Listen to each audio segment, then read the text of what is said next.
Hello all, welcome to Bhargavi's home. ఈరోజు నేను మా కిచెన్లో చేసే చికెన్ కర్రీ చూపిస్తానండి. సో ఫస్ట్ బాండి పెట్టేసుకొని ఆయిల్ వేసేయాలి. అందులో సరిపడా నేను 3 kg చికెన్కి చేస్తున్నాను.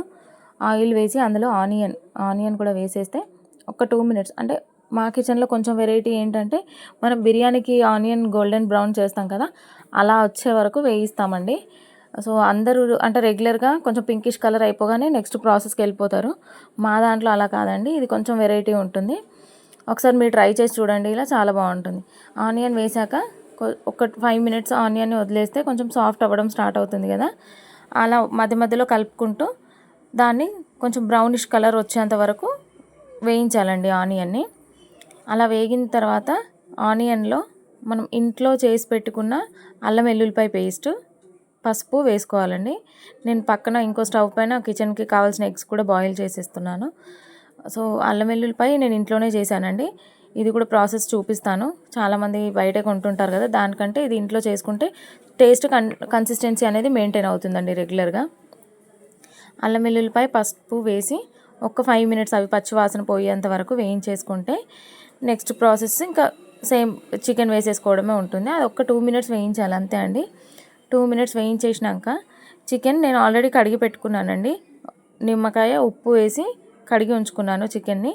ఆల్మోస్ట్ నేను 3 kg చికెన్ వండుతున్నాను ఇప్పుడు. 3 kg చికెన్ తీసుకొని కడిగి పెట్టేసుకొని ఇందులో వేసేసుకోవడమే. వేసుకున్నాక ఇంకొకటి ఏంటంటే చికెన్లో వెంటనే చికెన్ మనం ఎప్పుడైతే ఆయిల్లో ఈ ఆనియన్లో వేసేస్తామో వెంటనే సాల్ట్ వేయాలండి. సాల్ట్ వేయడం వల్ల అది కొంచెం ఎర్లీగా రోస్ట్ అయిపోయి అందులో ఉన్న వాటర్ తొందరగా రిలీజ్ అవుతుంది. సో అలా ఆనియన్లో చికెన్ వేసాక అలాగే ఉప్పు వేసి ఒక్కసారి కలిపి ఒక 5 minutes హై ఫ్లేమ్లో మూత పెట్టి ఉడికించాలండి. చికెన్ మొత్తం ఏమంటారు ఆయిల్లో ఫ్రై అయ్యేలా కలిపేసేయాలి. ఒక్కసారి కలిపేసి మూత పెడితే అది కొంచెం ఉడికిపోతుంది ఒక 5-10 minutes.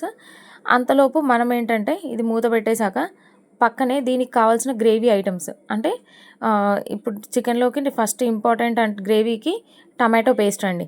టమాటో పేస్ట్ నేను ప్రిపేర్ చేస్తాను. టమాటో పేస్ట్కి నేను ఇప్పుడు 3 kg చికెన్ తీసుకున్నాను కదా, 3 kg చికెన్కి సరిపడా టమాటో తీసుకొని మిక్సీకి వేసేస్తాను. ఆ మిక్సీ ఫైన్ పేస్ట్ చేసేసుకోవాలండి. టమాటో ఎక్కడ ఇట్లా టమాటా పీసెస్ లాగా కనిపించకుండా నీట్గా ఫైన్ పేస్ట్ చేసేసుకొని ఈ పేస్ట్ టమాటో పేస్ట్ అలాగే ఇందులోకి చికెన్లోకి కారం, మళ్ళీ మసాలా, ఇది ఒక సీక్రెట్ మసాలా అండి. నేను మొన్న ఇదివరకు మీకు ఒక మసాలా చూపించాను కదా, రెడీమేడ్ అయితే ఎవరెస్ట్ది బాగుంటుంది అని చెప్పేసి. అది కాకుండా ఇదివరకు నేను అదే వాడేదాన్ని, ఒక 6 months అదే వాడాను కిచెన్ ఓపెన్ చేసిన స్టార్టింగ్లో. కానీ ఇప్పుడు వేరేది వాడుతున్నానండి. ఇప్పుడు నేను ఇంట్లో చేసుకొని వాడుతున్నాను. ఈ రెసిపీ నేను మీకు త్వరలో చూపిస్తాను.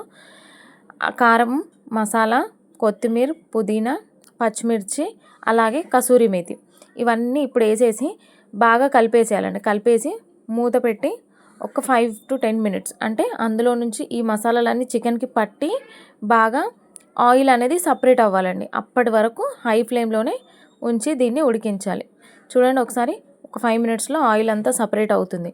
ఇలా ఆయిల్ సపరేట్ అయిన దాంట్లో వాటర్ వేసేయాలి. అంటే కన్సిస్టెన్సీ నేను కొంచెం గ్రేవీ ఎక్కువ పెడతానండి. మా కస్టమర్స్ అందరూ కూడా అడిషనల్గా గ్రేవీ అడిగి వేయించుకునే వాళ్ళే ఉన్నారు. సో అందుకని నేను కొంచెం గ్రేవీ ఎక్కువ పెడతాను. వాటర్ వేసి ఉడికించాలండి. ఇలా మధ్య మధ్యలో కలుపుకోవాలి, ఎక్కడైనా అడుగంటుతుందా చూసుకొని ఉడికించుకుంటూ ప్రాపర్గా చికెన్ కుక్ అయ్యేంత వరకు ఈ వాటర్లో ఉడికిపోవాలి. ఇలా ఆయిల్ సపరేట్ అవ్వాలండి. ఇందులో కూడా ఆయిల్ సపరేట్ అయితే మనకు చికెన్ పర్ఫెక్ట్గా ఉడికిపోయి ఉంటుంది. సో ఇలా సపరేట్ అయినాక మనం గ్యాస్ ఆఫ్ చేసుకుంటే సరిపోతుందండి. Thank you so much for watching.